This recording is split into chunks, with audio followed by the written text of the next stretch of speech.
Leaders Talk, the interview podcast portraying leaders who are committed to better leadership, better organizations, and a better world. Powered by Leadership Choices.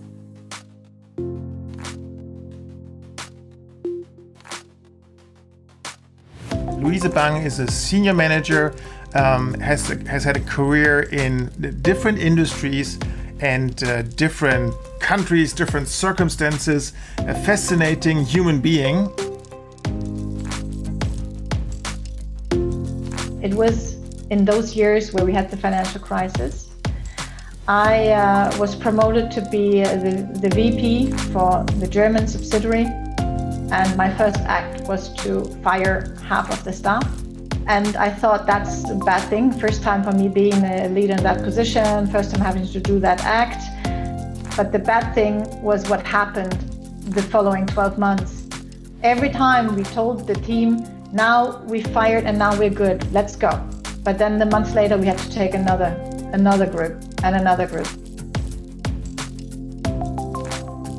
I had my twins. I came back to work and I was sitting across my boss, a lady who was 13 years older than me. She's one of my best friends today, but she looked at, I was sitting there whining and, I just gave the kids to the daycare and I miss them so much. And she grabbed me by the arm and said, look, you always have choice in life. You can choose to stay at home with your children, or you can choose to be here. But the choice you take, you better embrace it and don't whine about it. And I hated that woman so bad for saying that to me. But that was the turning point in my life as saying, okay, so if you choose this path to go to work and have children at the same time, you also have to take a choice of what you're not gonna do.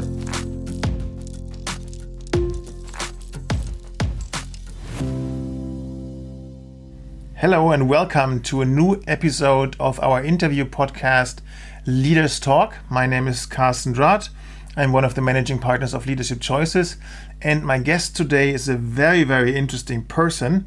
It's Luise Bang. And Luise Bang is a senior manager, has had a career in different industries and different countries, different circumstances, a fascinating human being. And we would like to get to know her a little bit more today. Luise, welcome to the show. Thank you very much, Carsten. Looking forward to this. So, Luise, maybe tell us what you do today. Yes. So today I'm actually the VP of IT and Q and HSE. What a cocktail! At the company called MHI Vestas, which is a joint venture between MHI Heavy Industries and Vestas. So I'm working in the offshore wind industry. Is this an industry where you meet a lot of women in leadership boards? No, unfortunately, we don't. So our leadership team plus the extended leadership team consists of 22 individuals, out of which we only have 2 females. And one of them, of course, being the head of HR, as usual. So, yeah. The normal position that you would expect. Mm-hmm. Okay. So, Luise, tell us how this all started. I've understood that you spent a total of 23 years in school, which seems to be a lot to me. And you started out in having a degree, a bachelor's in industrial design management. Why? Yeah, so maybe it all starts with my father and my mother. They're both been self-employed. My mother was selling Danish tablecloths in Germany, and my father was designing his own curtains and selling them in Germany. So very textile-oriented, design-oriented family I come from, and my father is a super drawer, so I always love to draw and design and develop, and that's what we spend most of our time on. And I thought that one day I want to be a furniture designer. That was my big ambition. So I wanted to get into architecture and go into the architecture school, but for some reason they didn't let me come in. I wasn't creative enough. So my second choice was to say, well, then at least let me study industrial design management, which smelled a little bit of industrial design, but it was combined with the commercial side of product development, meaning our education was all about understanding how you actually innovate and drive to a product, how is it industrialized, and how in the end is it then commercialized and sold. So that was what my bachelor was all about. Right, and then the next step made a lot of sense, I guess, to join Lego. Correct. So I was, first of all, coming from Germany means that we are trimmed and trained to leave school when we are 18 and go straight into university. So when I came to Denmark and entered my bachelor, I was the youngest, because in Denmark, the people don't start before they're 20, 22, because they usually do all kinds of fun stuff before going to university. So I was very young. And when I came out of my bachelor, I was only 23 and entered Lego. And at that time, I was the youngest project manager they've ever had. So I was really a baby, and I had no clue what I was supposed to do, but I was trimmed and trained to become a project manager in their internal agency, where it's all about to understand the product and how to launch the product and build the campaigns around that. So that was really the greatest school of all those years. Wow. And have you been part of any product launches, any products that we might know from our kids or from, playing with our Lego kit them ourselves? Yes. So back then, I was part of the whole launch of the so-called make and create. So this was all the, selling all the bulk. You might remember the campaigns where you saw these heroic kids that had the same size as the heroic figures that they created. It was like these very large make and create campaigns. So I was part of that. That was a lot of fun. And then I participated in the Bionicle launch also before I left. Sounds really cool. So what made you leave, if I may ask this? What the next step was? You went to a company that is not so much known, Tantec. Why this step? Yeah, so basically 4 years at Lego, and as we all know, Lego almost went bankrupt back then. And as part of that, the internal agency, so where I was hired, was actually shut down, and it was outsourced to Advance in London.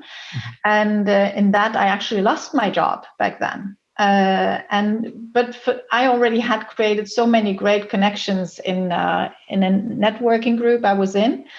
And during that time, I actually met the managing director for Tantec, and he was a very young Dane, but the owner of this company was actually German, and this company is half German, half Danish, the Tantec, and they needed a marketing manager. And since I was trimmed and trained in all the marketing disciplines you could think of at Lego, he thought, well, here we have a young lady. She knows her discipline, and she's half German, half Danish. That must be a perfect match to bring into our company. And so we did. But also here, I was the first female in the leadership team. And they had never done marketing before. It was an industrial company building machines for surface treatment of polymers. So it was really a strange place, but some really, really fun years where I could just take everything I learned at Lego and actually adapt it into the industrial world. How open were they to your experience? Well, they decided to bring me in because they needed this experience, but of course they were making fun of some of the other bosses were making fun of me when I started giving their machines names. That was the biggest thing. So they were, for example, building these machines to do surface treatment of syringes.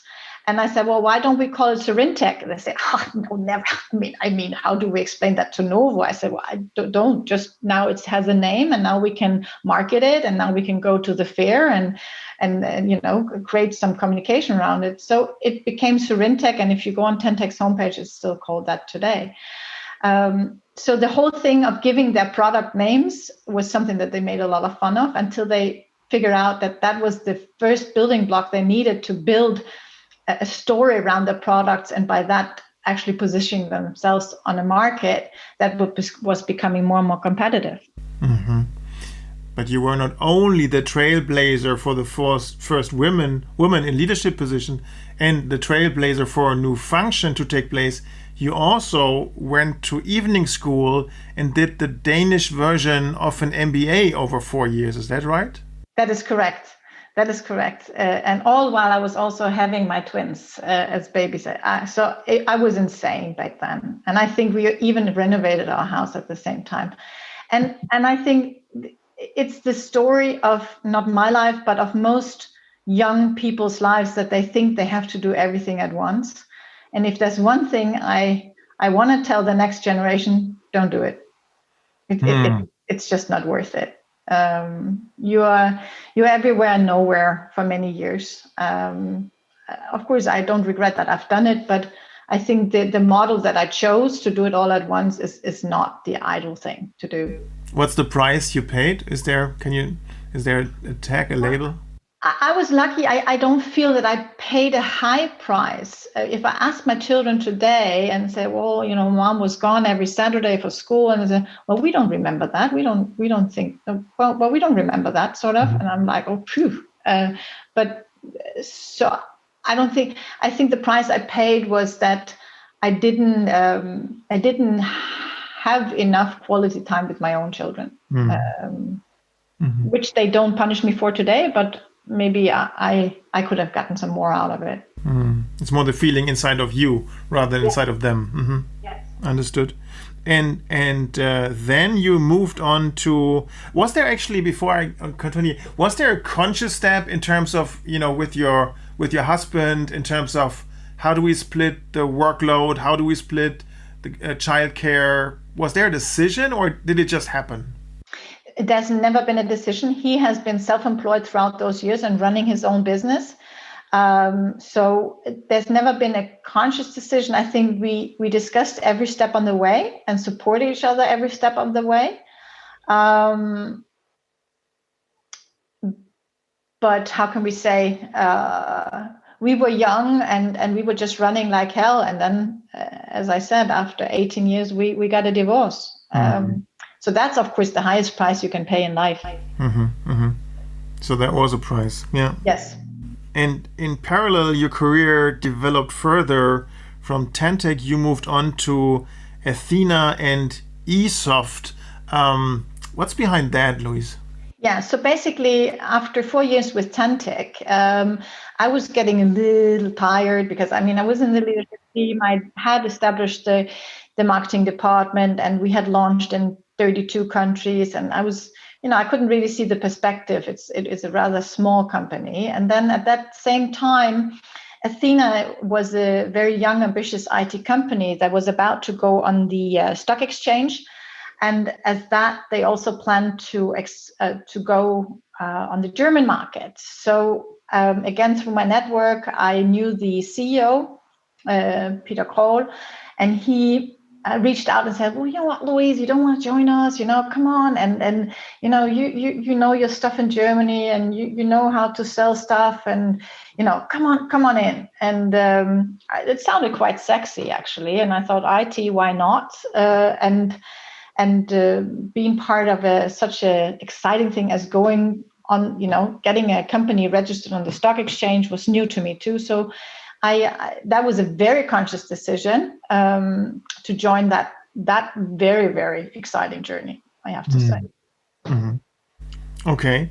And then you moved on to eSoft after a couple of years. Yeah, and it's actually strongly connected to Athena, because Athena went on the stock exchange, on the Nordic Stock Exchange, First North as it's called.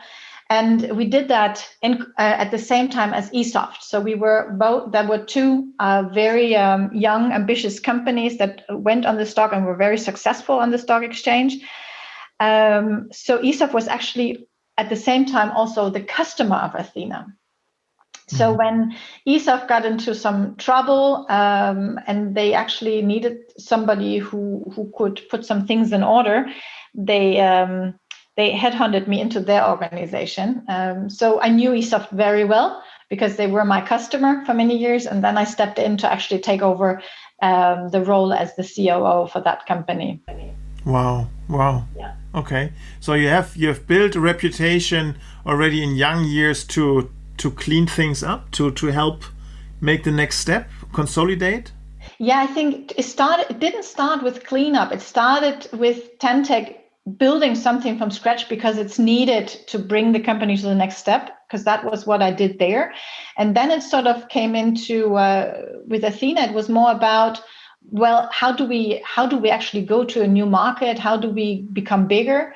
And with that, I came into eSoft, and that was they also want to become bigger, but they needed to clean up first. So at eSoft was probably my first real cleanup task, I have to say. Okay. Okay. And then it moved on, the next step, and the next step then was Danfoss, totally different industry as long as I'm concerned. So what was the driver behind that? Yeah, so while I was at eSoft, it was a cleanup task, and it was very exciting. But the thing was, the CEO for that company never really realized that he had actually sold his company to the stock, and that he had an obligation towards the shareholders. He still believed he was the big boss, and I was always in between those shareholders on the stock and him, and they didn't pursue the same ambition with the company, and that was too exhausting for me at that time. So I said to myself, maybe this is the time for me to go back to the corporate world.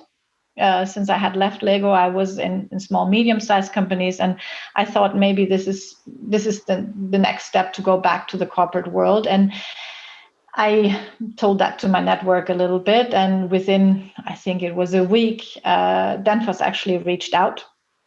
It was the CEO's right hand who called me. He said, well, I heard that you might be interested, and we have this large BI transformation program going on, and since you know a lot about IT and cleaning up and getting things to work, why don't you join us? And I think it was Christmas Eve, I signed the contract 1 week later, and I then joined Danfoss in January.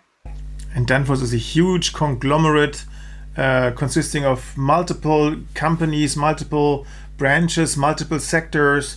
How was that for you? How was the culture different than the small, medium businesses before, or the culture at Lego? Yeah, so Danfoss is also a Danish company. So I think the DNA of the company is still Scandinavian, is still Danish. That you still put people first. You treat people well. You're very well protected. So I think that has been the same in all those workplaces. I think what was different in Danfoss was that it was not on the stock exchange, meaning it's family owned. And if you're not on the stock exchange, you don't have obligations to tell your surroundings what you do, and nobody's expecting you to make a hell lot of money in the speed of light, but it's more about sustainable growth. And so when I joined, I had to establish the BI transformation program, so the business intelligence transformation program. And there was just a lot of money and a lot of breadth and a lot of patience. And that was the most beautiful thing to do ever. I didn't have to go to the board every month and tell why I spend which money and which next orders to come. No, I just had to walk in and do the job with plenty of money and plenty of people. So that was a breath of fresh air for me at that time. Wow, great. And so what was the brand, or how did this add to your brand or your reputation, what you did there? Yeah, very much, because when you enter such a role, right in, I was reporting to the CFO, so right in the heart of the company, you are very visible, and at the same time, you have great visibility, because the transformation program I was running was going across all business units, and by that, in the speed of light, got quick insights in the business overall, how it's run, who is who, and so on. So I was very visible, and people got to know me very quickly inside of Danfoss. I think outside that was not really noted that I was there. I think it was more internally that I was visible young woman who joined this very male-dominated world to do this turnaround. Mm-hmm. And yeah. I mean, doing a turnaround is not always a nice situation, or major transformation is not always a nice situation. You face a lot of resistance. You maybe make enemies. It gets political. How do you deal with this? Well, first of all, I think this is in my DNA. If resistance arrives, if some you call it enemies, I don't really meet enemies. I've never really met enemies in my career. I've met a lot of resistance, but this is where I have the most fun. Because then the storytelling comes in, the convincing comes in, the let me spend some time with you and explain to you why this is so good for you. And this gives me juice. So for me, resistance is what keeps me, gets me up in the morning, if you want to say so. Yeah, great. And then, I mean, not only did you do a hell of a job, you also decided to do another executive MBA. Yes. I mean, Luise, what on earth was driving you? Well, at that stage, I was actually a director in the corporate world. And I looked at my peers and also at the leaders who were senior directors and VPs and I don't know what around me at Danfoss, and they were all males. And I thought, what on earth do I have to do? I just run this massive turnaround and I still wasn't offered a position that was, even the job I did then was more than a director role, but it was just not recognized as such. And I thought, what do I need to do? And I thought, well, maybe the answer is that I just need this stamp on my paper that I have an executive MBA. That was a stupid thinking, but that's what drove me into that. So that kind of underlines the notion of as a female, as a woman, you have to work harder, have to be more successful, have to have more achievements under your belt in order to stand up against the male colleagues. Yeah, that was my thinking back then, actually. Yeah, and to be honest, it worked because at that point, Bombardier called me. 3 years later, Bombardier called me, and they actually had as a requirement that you have an executive MBA. So I don't even know. I mean, Carsten, you tell me, you've been at Bombardier yourself. I mean, I don't think I would ever have gotten that call if this stamp wasn't on my paper. Well, matter of factly, I had an executive MBA too just before I joined Bombardier. So there might be a parallel. Who knows? Okay. And so that was the first time that you were working in an international company that was not Scandinavian from its culture, right? Correct. And maybe for the listeners, Bombardier is a Franco-Canadian company by origin and had acquired Atrans, the German rail branch of Daimler before. And so it was how was that culture different? See, I'm not sure if it was necessarily the culture that hit me the first. I think what hit me the first joining Bombardier was it was a company that was completely out of control. I mean, there was not a single process that worked. There was not even an org chart when I joined a massive company like Bombardier with 70,000 people. There was not a org chart.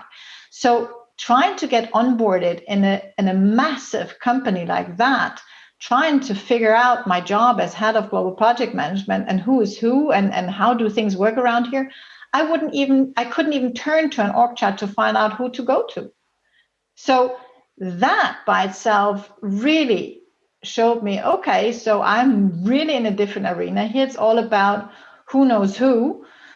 So I had to change my approach tremendously and spend the first 100 days not doing anything else than sitting in an airplane flying around just to meet the people face to face, because they were not even using Skype or any other video conferencing.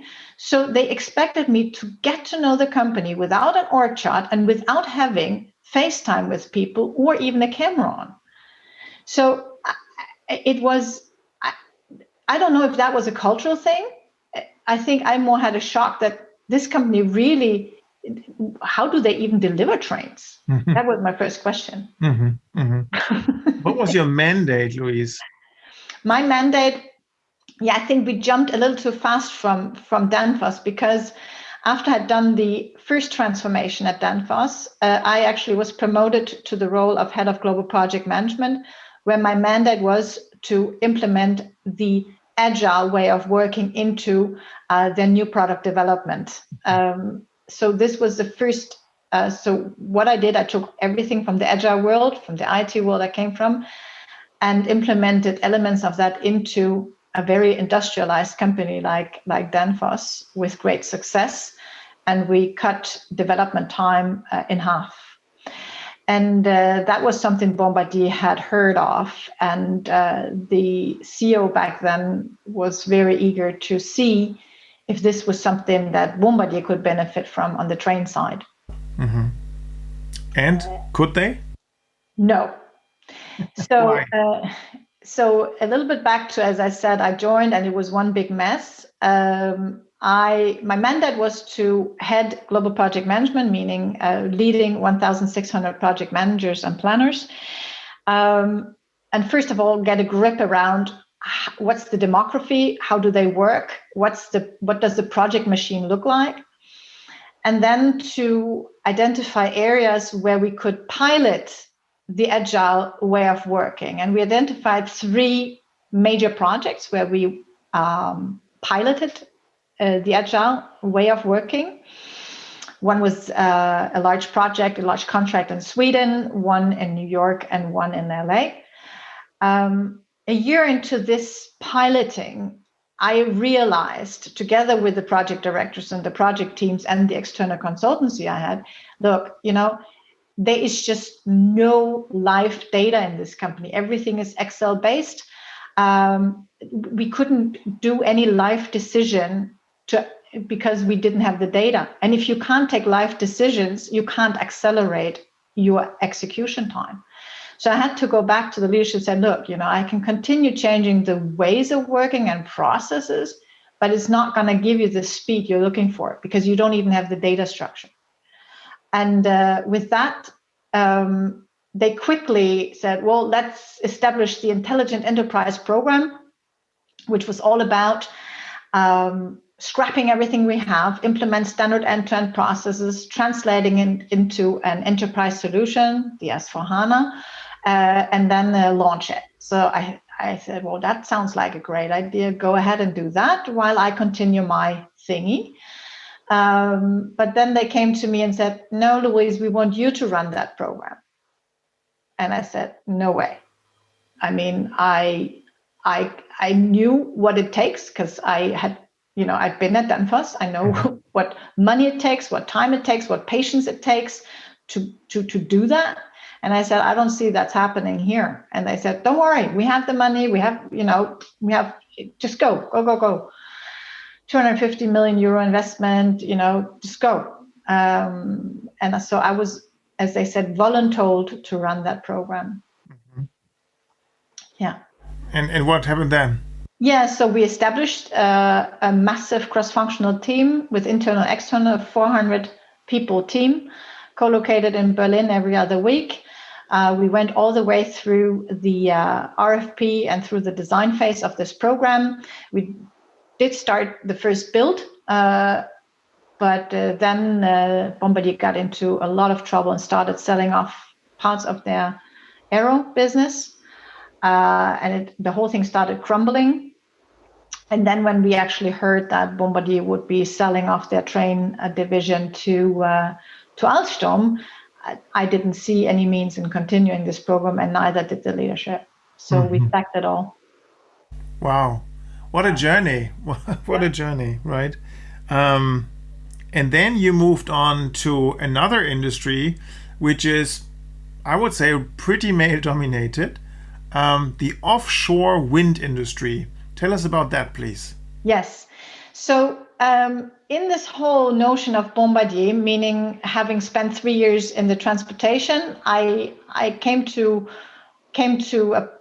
a stage in my life where I had to say to myself, either I now continue down the line, staying in transportation, which would be a good thing because I just invested 3 years in learning that industry, and maybe I want to harvest. So I said, either I go down that road, or I switch gear and go back to Danfoss.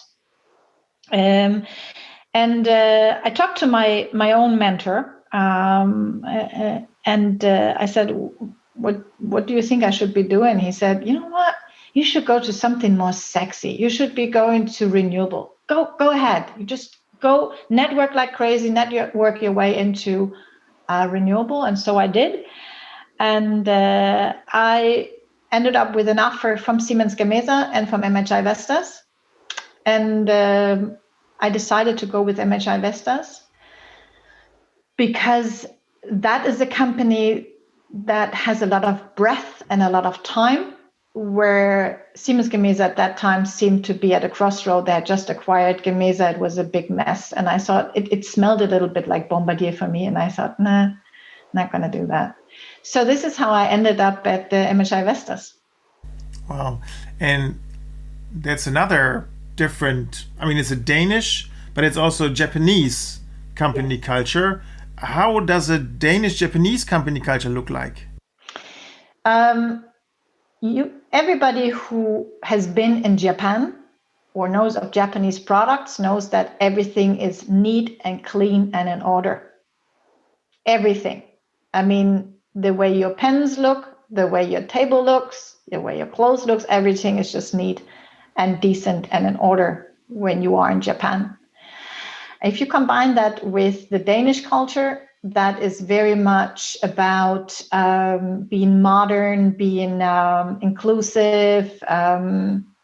If you put these two things together, you get something really, really, really beautiful.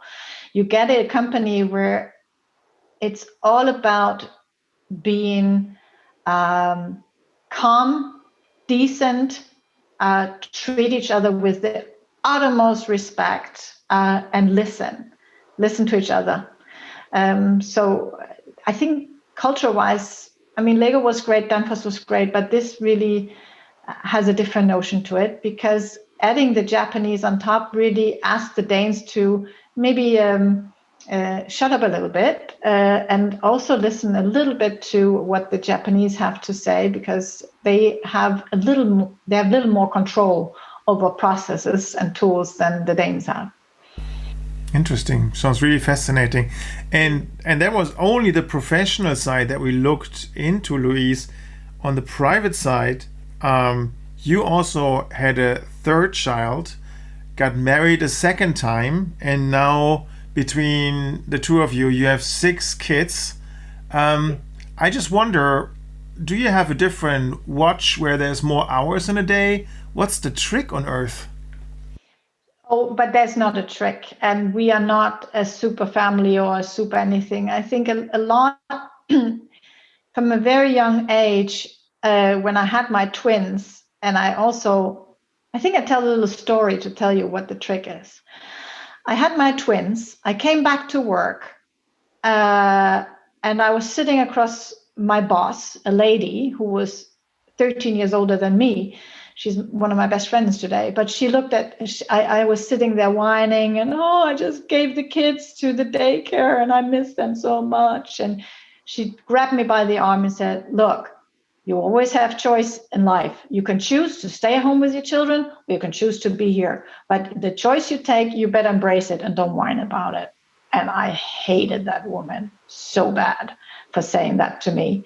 But that was the turning point in my life, as saying, okay, so if you choose this path to go to work and have children at the same time, you also have to take a choice of what you're not going to do. And I choose not to be the perfect mom. I chose not to be the soccer mom who bakes the cakes and comes to all the gatherings and all that kind of stuff. I just chose not to. Unfortunately, that is not very well received amongst the mothers around me. Right. But you need to be resilient towards that stigma that they give you. but I continued the remaining years, the last 20 years, living after the same path. I don't have to be perfect anywhere. My garden looks like shit, and my car is usually not clean. So what? I mean, when my husband thinks it's too ugly, he drives it and cleans it, right? But I think I don't have more hours. I just prioritize differently. I don't need to look beautiful on the outside, the house and the garden and everything. No. Family first. That's how we live. Thank you for that openness. That's really refreshing. And I just realized I had a lot of interviews with other leaders who are male, and I never asked them the same question: how do you integrate family and work? Because I just realized in my mind there's also this pattern. It just works, and only when there is a woman who is successful, I come up with this question. I just realized that for myself, that this bias is deeply ingrained even in me, and I consider myself actually a feminist with 3 daughters. But yeah, so what's your reasoning on that? Well, I think shame on you, Carsten, for asking that question, right? Only to me and not to the other males. I think we cannot neglect the fact that there is a difference between male and female. We cannot neglect the fact that the society still sees differently on those two, and luckily. But having said that, I dearly hope for the young males who are going to become fathers now, that they will act differently in the future and take their role and their toll as fathers, and dare to show, compassion and time, and spend time with their children, and not putting their job first because the price is too high. You can ask any male in their 50s and they would tell you, well, if there's something I regret, is that I didn't spend enough time with my children. Yeah, I would echo that. I mean, I'm 50 now, and I would say the first 9 years of when our kids were born, I didn't see much of them because I was traveling all the time, making a career or thinking to build a career. And that's something that I regret. Yeah. Yeah. But I think I put a lot of emphasis on that. I hope for the males, I hope for the females, but a little bit back to something that we talked about before, Carsten, is I think the companies also need to reinvent themselves and say, what can we as a company do to allow this to happen? Mm-hmm. Absolutely. Yeah. The conditions that the conditions. Yeah. Okay. Looking back at your career, and that sounds like we are looking back and you're at your end of your career, which is couldn't be farther from the truth. But looking back so far, maybe it looks like you had a very active way to design your career or to steer your career. How would you reflect on that? You mentioned you have a mentor, you have a network of people who are close to you. Is there anything in terms of recipe, something that worked well for you, which you think is very, very important for any leader? It sounds like I steered my career and sounds like it was all well thought of. Of course, that's a big lie. I think when my kids ask me, Mom, how did you get so far in your career in such a young age? Because we don't get it, And I said, well, look at me and also look at your uncle. So my brother, who's 7 years older, who is the managing director of a very, very large coffee company in South America. He's not taken a single education compared to me being 23 years in school. But what's the same in our DNA is that I think we are always patient, we are honest, we are decent, and we show interest in people. And I think that's what has often made others see us and wanting to give us a chance. Mm-hmm. Because all my career has been about people seeing me and wanting to giving me the next great opportunity. So I think that has more been my recipe than anything else. Mm-hmm. Mm-hmm. And in hindsight, so far, that working harder, achieving more, being more engaged, being more out there compared to your male colleagues. Has that been proven true, or is there something else that you analyze?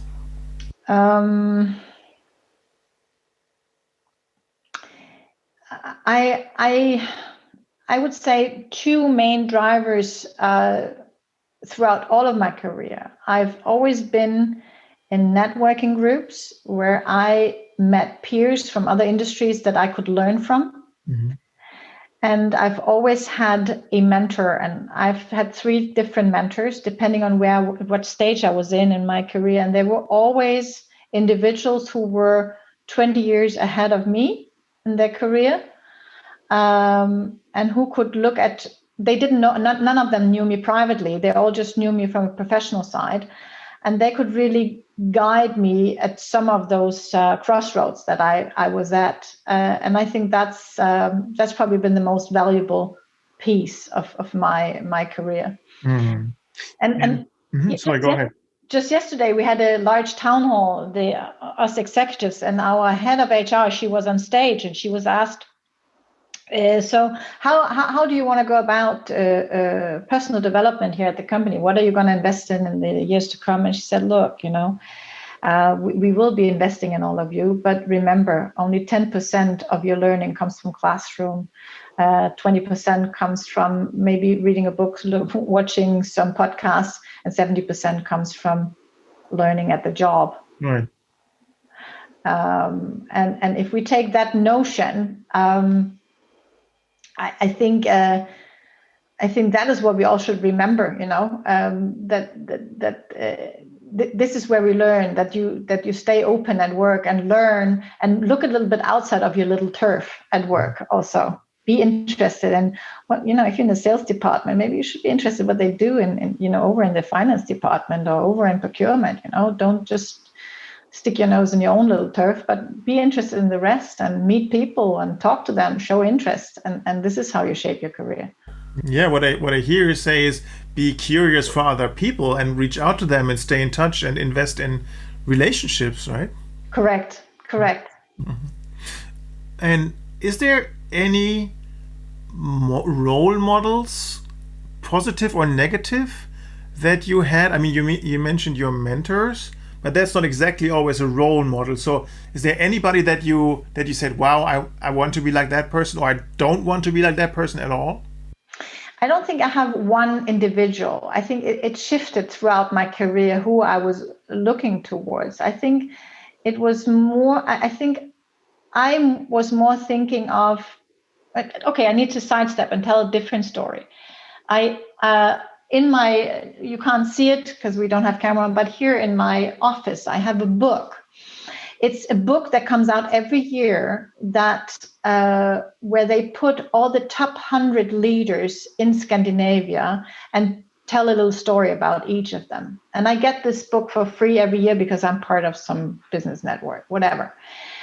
When I opened that book 6 years back, out of the 100, there were 2 females. Wow. Yeah. And I always thought, okay. And I read about those 2 females, and those 2 females were actually more like men. Mm-hmm. And I said to myself, don't want to be one of those females that just look like the rest of the men. So I said, I want to be a role model. And how can I be that? And that is to show a lot of myself when I'm out leading. Also sharing my private ups and downs, sharing myself to show that there's a human behind. So I think more that I have been more concentrating, how can I be a role model rather than who's my role model. Mm-hmm. Great. And how is the number of female leaders developing in this book now? Still the same. Okay. So you are missing there. Well, yeah. I don't think I need to go there. I mean, let's talk in a couple of years. Yeah, maybe, but that's not my ambition. I think, I mean, if I were to be put in there, it should solely be to show the way for others so that at some day we have 50-50 in that book. Yeah, great. So Luise, what is your ambition? Well, I think my ambition is to downscale every single thing in my life. I mean, the minute that the last children moved out, I want to have a smaller home, a smaller everything. I just want to downscale, and the same on the work side. I'm not going to be in the corporate world in 10 years from now. I for sure will be working with the corporate world, maybe in different roles, but I don't want to spend that much time at work. I don't want to spend that much time looking after a house. I just want to downscale. That's my ambition. Wow, really inspiring. Looking back, a question that we ask everybody in this podcast: what was your greatest moment in your career or in your life so far? What was your darkest moment? Okay. Let me start with the darkest moment so that we end up with something positive. My darkest moment was when I was working for Athena. It was in those years where we had the financial crisis. I was promoted to be the VP for the German subsidiary. And my first act was to fire half of the staff. And I thought that's a bad thing. First time for me being a leader in that position, first time having to do that act. But the bad thing was what happened the following 12 months. Every time we told the team, now we fired and now we're good, let's go. But then the months later, we had to take another group and another group. And we did that 4 times in a row. And we lost all credibility. We lost everything, faith. It was just such a dark time and dark moment, and I couldn't see the end. And no matter who I turned to in my network, to my mentor, to other executive leaders, none could tell me, this is the recipe, Luise, this is what you're going to do. Everybody was just in the dark. And I was very, very close to burnout at that time, because I just couldn't, I was just too young for that task, and maybe I would get a burnout today too. I don't know, but back then that was really my darkest moment.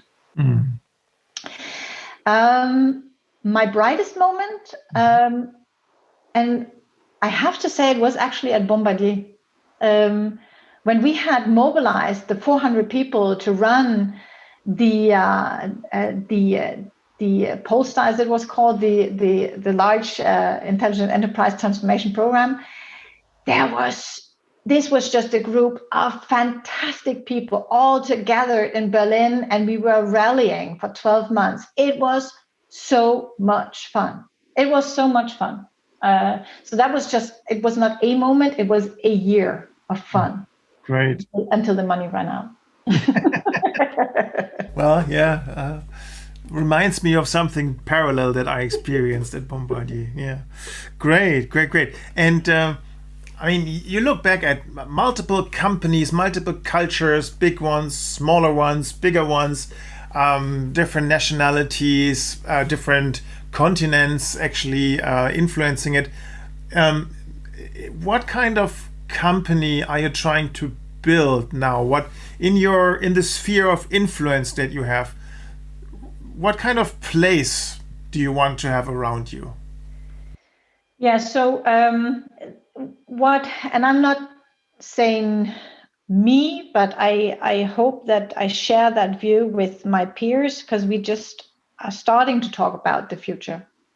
We're starting to talk about who do we want to be in 10 years from now, because the wind industry is still so young, and we have come to stay because we know the world has to turn towards renewable energy.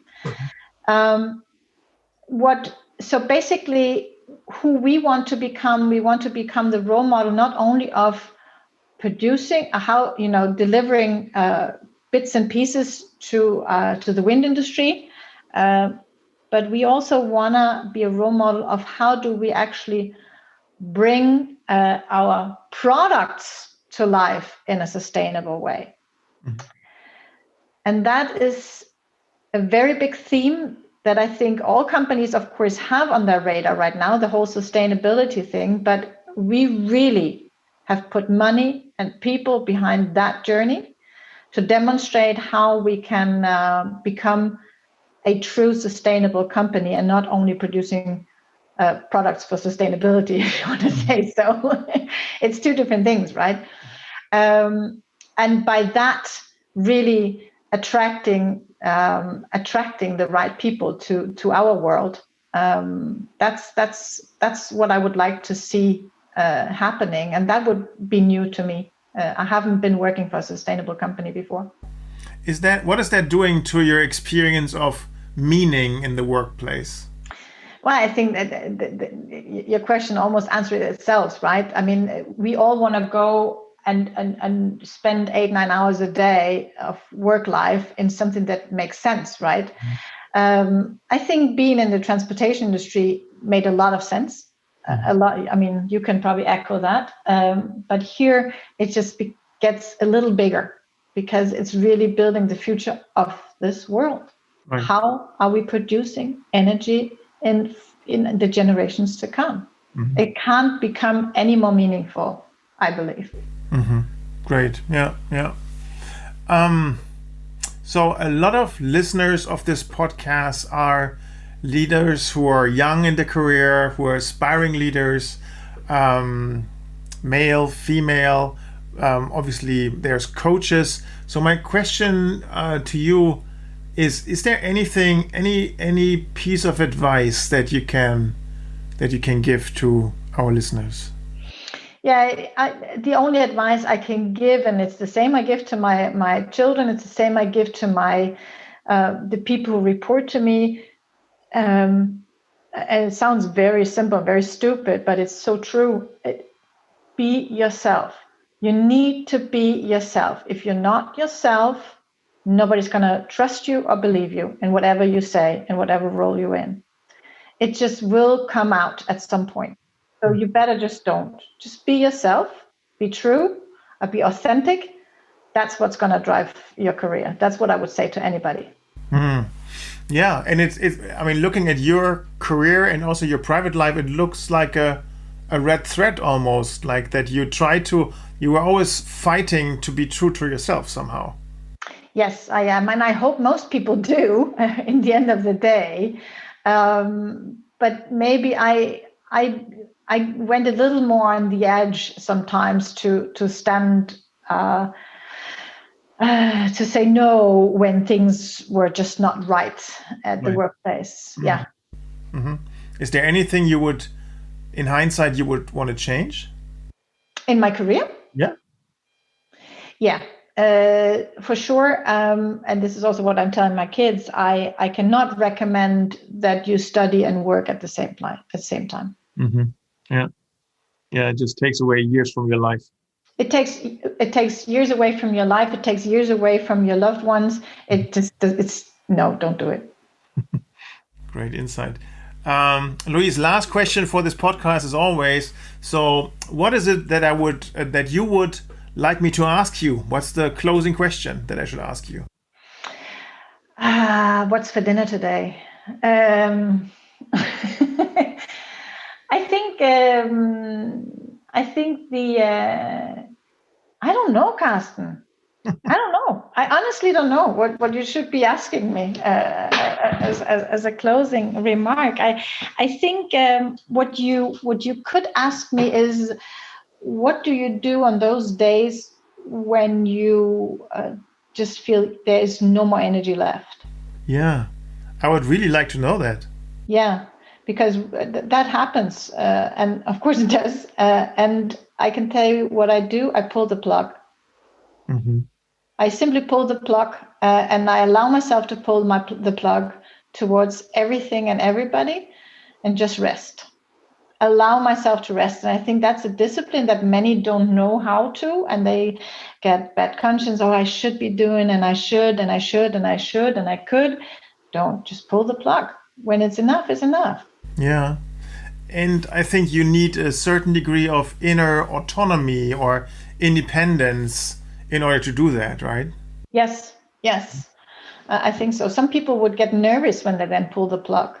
But I think that's maybe a thing you could be training, dear young leaders. And when you're on your way up, you need to pull the plug once in a while. Yeah, something something that we work on a lot in our resilience workshops, as you know. So yeah, definitely. I guess so. Luise, thank you so much. This was really inspirational.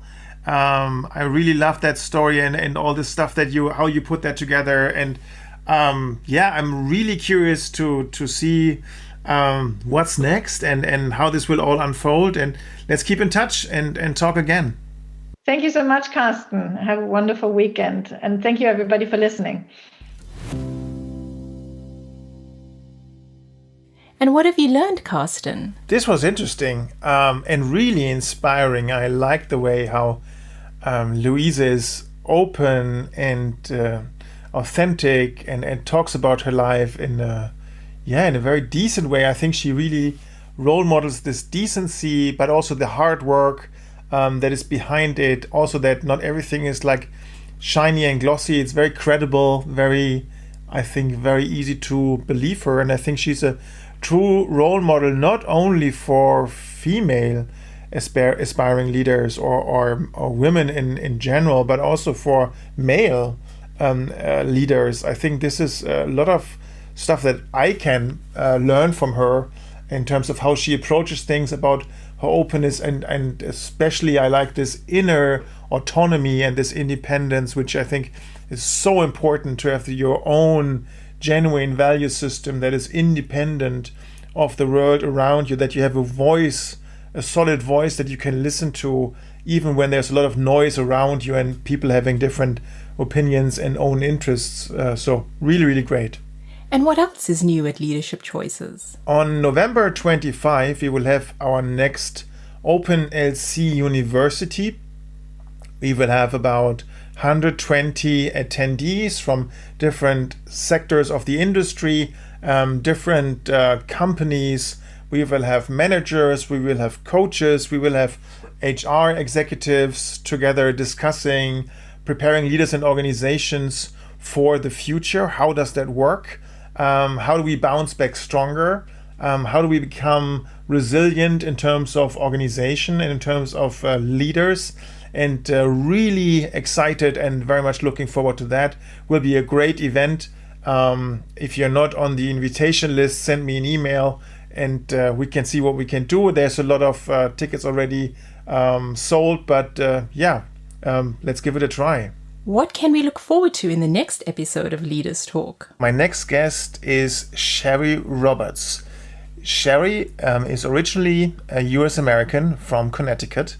And then during her life moved to Europe, is now living in London since more than 20 years, and 10 years ago founded a company called The Longest Stay, a company that is disrupting an industry that didn't even exist, and is been a successful entrepreneur ever since. And she has had a life full of enormous life challenges that are really impressive, and many people, including myself, would have probably said, wow, you know what, I'm not going to succeed here, I'm not going to carry on. But she did, and we will listen to her story, and I guarantee you it's going to be very, very interesting. So please listen in. This was an episode of Leaders Talk, the interview podcast portraying leaders who are committed to better leadership, better organizations, and a better world, powered by Leadership Choices. If you want to give us feedback, please send an email to leaderstalk@leadership-choices.com. Thank you for listening.